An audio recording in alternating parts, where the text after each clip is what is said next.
अब है हमारा गुड लेबोरेटरी प्रैक्टिसेस, GLP।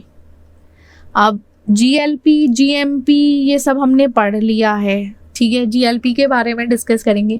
अब GLP क्या होता है, कुछ गाइडलाइंस ऐसी दी गई हैं जिससे कि हमारी जो लैब में स्टडी कर रहे हैं, हमारी जो भी लेबोरेटरी स्टडीज़ हैं, आप ऐसे मान के चलिए कि आप कुछ भी काम कर रहे हो लैब में, तो उसकी एक क्वालिटी इंश्योर करने के लिए हमारी कुछ गाइडलाइंस पहले से ही डिज़ाइंड है कि इसके अकॉर्डिंग ही आप काम करोगे और इसके अकॉर्डिंग ही सब चीज़ें चलेंगी। अब ये चीज़ आपको समझ आ गई GLP से। अब इससे क्या होता है, जब भी कभी डेटा आता है तो उसको मेंटेन कर पाते हैं, एक एक्यूरेट आपके पास डेटा आएगा, ट्रेसेबल डेटा रहेगा, ऑडिटेबल डेटा रहेगा, मतलब आपके पास अच्छा खासा डेटा मौजूद रहेगा जो सही है, रिलायबल है, प्रिसाइज है, ऐसा मान के चलो। ऑब्जेक्टिव क्या है, अगर जैसे हमारा कुछ भी रेगुलेटरी सबमिशन करना है, कल के दिन आप सोचिए आपको कुछ सबमिट करना है, अपनी ड्रग के बारे में कुछ देना है, तो उस पर्टिकुलर ड्रग की एक आपने कुछ ना कुछ क्वालिटी किया होगा, ठीक है, like sorry not quality, clinical studies या नॉन क्लिनिकल स्टडीज हुई हैं, उसका डेटा आया होगा, वो आपको सबमिट करना है। अब वो डेटा आप तभी सबमिट कर पाओगे जब वो एक प्रॉपर क्वालिटी का होगा, उल्टे सीधे या फिर मैनिपुलेटिव डेटा नहीं चलते।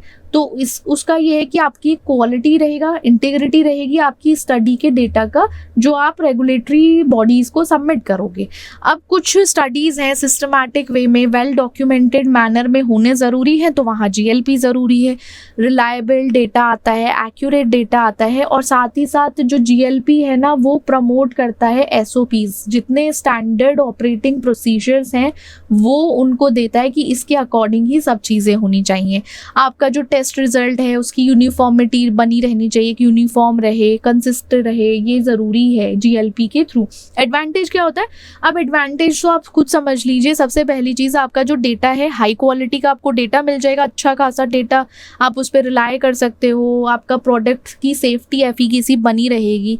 फिर एक स्ट्रक्चर फ्रेमवर्क आ जाएगा, डिज़ाइन, कंडक्ट, सब कुछ उसके साथ चलता रहेगा। डिसएडवांटेज क्या होता है, थोड़ा सा कॉस्टली है, टाइम कंज्यूमिंग है, अगर आप स्मॉलर लैब्स के अकॉर्डिंग देखो तो थोड़ा सा हेक्टिक हो जाएगा, वो ज़्यादा, मतलब आप खुद समझ सकते हो कि इतना ज़्यादा काम करेगा ही कौन। स्ट्रिक्ट गाइडलाइंस जो है उसमें थोड़ा फ्लेक्सिबिलिटी, इनोवेशन नहीं दे सकता, आपको उसके अकॉर्डिंग ही काम करना पड़ेगा। आप वहाँ पे खुद लाइक इनोवेटर बन के नहीं बैठ सकते, जो दिया है उसको फॉलो करो। अब एडमिनिस्ट्रेटिव वर्कलोड बढ़ जाता है, जहाँ पे डेटा आपका आया, डेटा कंपाइल करना, उसको देखना, तो वर्कलोड बढ़ेगा, तो प्रोडक्टिविटी भी अफेक्ट होती है। देन आपका गुड लेबोरेटरी प्रैक्टिसेस की कुछ जो गाइडलाइंस हैं, कुछ रेगुलेशन हैं, वो इसलिए बनाए गए थे कि जिससे कि कभी भी अगर लेबोरेटरी स्टडी हुई है, लैब स्टडीज़ चल रही हैं किसी भी नॉन क्लिनिकल ट्रायल्स के लिए, तो वहाँ पे क्या होगा, एक स्टैंडर्ड सेट हो जाएगा।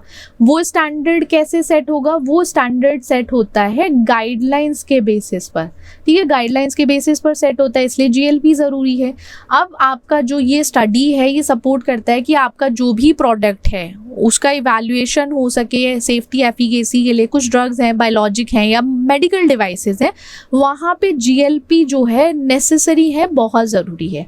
अब जनरल प्रोविज़न में जो GLP है वो नॉन क्लिनिकल लेबोरेटरी स्टडीज़ पर अप्लाई होता है, जहाँ पे एक प्रॉपर एप्लीकेशन, रिसर्च और लाइक आप ऐसे समझिए मार्केटिंग परमिट है, तो जनरल प्रोविज़न वहाँ है।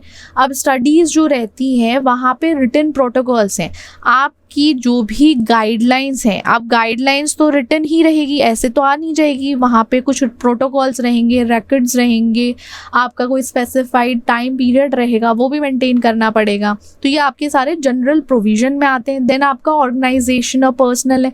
अब ऑर्गेनाइजेशन स्ट्रक्चर में क्या होता है, जो टेस्टिंग फैसिलिटीज़ हैं, तो वहाँ पे एक प्रॉपर स्ट्रक्चर होगा, उन्होंने रोल्स एंड रिस्पॉन्सिबिलिटीज़ बताई होंगी, बनाई होंगी, डिफाइन किया होगा, बताया होगा, वहीं पे क्या क्या कैसे किस तरीके से कंडक्ट होगी लेबोरेटरी स्टडी, वो भी है।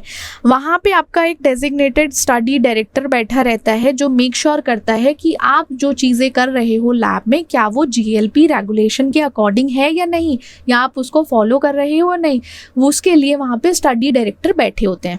अब उनका काम है कि आपके पास एक अप्रोप्रिएट एजुकेशन हो सके, जो रिस्पॉन्सिबिलिटी को फुलफिल कर सके, वो ट्रेनिंग, एक्सपीरियंस, वो रिस्पॉन्सिबिलिटीज़ इफेक्टिवली पूरी हो सके।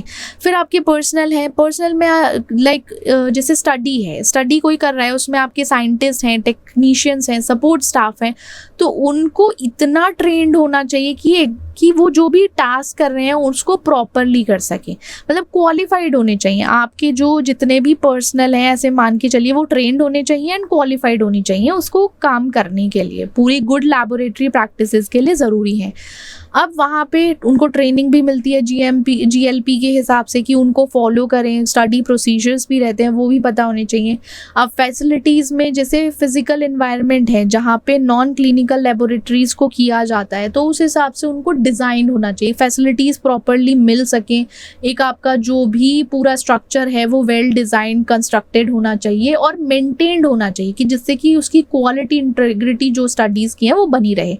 अब फैसिलिटीज़ के लिए स्पेस डिज़ाइन होना चाहिए, lighting, temperature, ventilation, equipment, instrument, ये तो आपके नॉर्मल आपको चीज़ें पता होनी चाहिए क्योंकि आप जब लैब में काम करते हो ये चीज़ें तो वहाँ रहती हैं, आप देखते हो, तो उस हिसाब से आप कोरिलेट कर सकते हो उसको।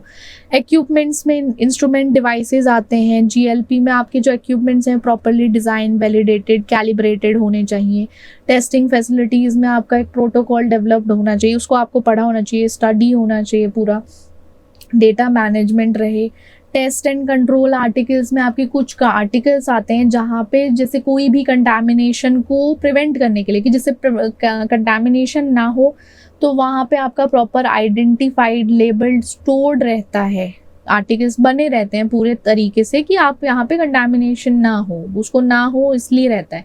मिक्सअप्स, डिटोरिएशन, तो ये क्या रहता है आपके टेस्ट एंड कंट्रोल आर्टिकल्स, ठीक है, वो रहते हैं। अब फैसिलिटीज़ में आपका इन्वेंटरी मेंटेन करना पड़ता है, कंसिस्टेंट रहना चाहिए स्टडी रिक्वायरमेंट के हिसाब से, क्या क्या चेंजेस आए हैं SOPs में, कुछ वो तो नहीं है, वो सारी चीज़ें हमें पता होनी चाहिए। एज अ फैसिलिटी वो रहनी चाहिए। स्टडी प्रोटोकॉल में जो स्टडी प्रोटोकॉल है वो रिटन प्लान है जिसमें ऑब्जेक्टिव, डिज़ाइन, मैथडोलॉजीज आती हैं, प्रोसीजर्स आ जाते हैं आपके नॉन क्लिनिकल लेबोरेटरी स्टडीज़ के लिए। अब GLP है, वहाँ पे उन्होंने डेवलप किया है, रिव्यू किया है स्टडी होने से पहले, स्टडी शुरू होने से पहले ये सारी चीज़ें हैं। फिर स्ट्रिक्टली उसको फॉलो किया जाता है पूरी स्टडी के दौरान। ऐसा नहीं है आपने स्टार्टिंग में तो फॉलो कर ली गाइडलाइंस, फिर एंड में बोल रहे हैं अरे यार अब मन नहीं कर रहा है चलो छोड़ो, ऐसा नहीं है, पूरा प्रोसीजर फॉलो करना है। रिकॉर्ड्स एंड रिपोर्ट, जितनी स्टडी है उसका डेटा, डॉक्यूमेंटेशन आपको पूरा देना पड़ेगा एक तरीके से जो रिलायबल है, रेडिली एक तरीके से रिट्रीवेबल है, जो किया जा सकता है, मिल सकता है, वो मेंटेन करना ज़रूरी है।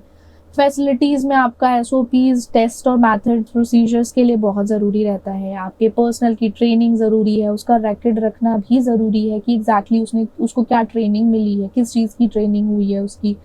फिर प्रोसीजर्स के हिसाब से डेटा रिव्यू किया जाता है। फाइनलाइज स्टडी रिपोर्ट को फाइनलाइज करने से पहले ये सारी चीज़ें हो जाती हैं। अब टेस्टिंग फैसिलिटीज़ की डिस्क्वालिफिकेशन भी है। अगर आपका टेस्टिंग फैसिलिटीज़ कुछ अंडर सर्कमस्टांसेस आता है तो वहाँ डिस्क्वालिफाइड हो जाता है। अब या तो आपने GLP की रेगुलेशन को, गाइडलाइंस को फॉलो नहीं किया है, ऐसा नहीं है पहली बार में ही, ऐसा नहीं है दोबारा टाइम नहीं देते हैं वो आपको चांस देते हैं, सेकंड चांस देते हैं, बट आप रिपीटेटिवली वही काम करोगे, डेलिबरेटली आप कंप्लायंस ही नहीं हो GLP रेगुलेशन से, तो वो वहाँ पे आपकी टेस्टिंग फैसिलिटीज़ को डिस्क्वालीफाइड करके कैंसिल कर देते हैं। अब आपने रिलायबल स्टडी जो करनी थी उसमें फेलियर रहे हो तो वो नहीं हो पाएगा।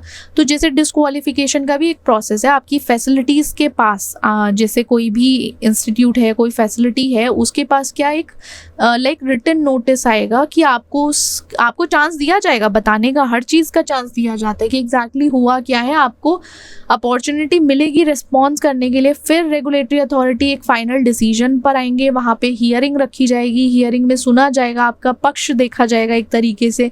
फिर उसको आपका अगर एक बार डिस्क्वालीफाइड हो गया तो वो आपकी जो GLP लाइक फैसिलिटी है वो GLP कंप्लाइंट स्टडी कंडक्ट नहीं कर पाएगी, नहीं हो पाएगा।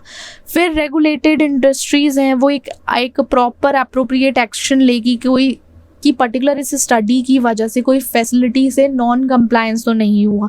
तो ये सारा प्रोसेस होता है डिस्क्वालिफिकेशन के लिए। अगर किसी ने GLP नहीं फॉलो किया, उसके कंप्लायंस नहीं है, तो ये प्रोसीजर है कि उसकी फैसिलिटीज़ को क्लोज ऑफ कर दिया जाता है, बंद कर दिया जाता है कि बस भाई तुम नहीं काम कर रहे हो सही से, नहीं है मन काम करने का तो मत करो, बंद कर दो, ठीक है। So that's it for today. See you in the next class. Bye bye.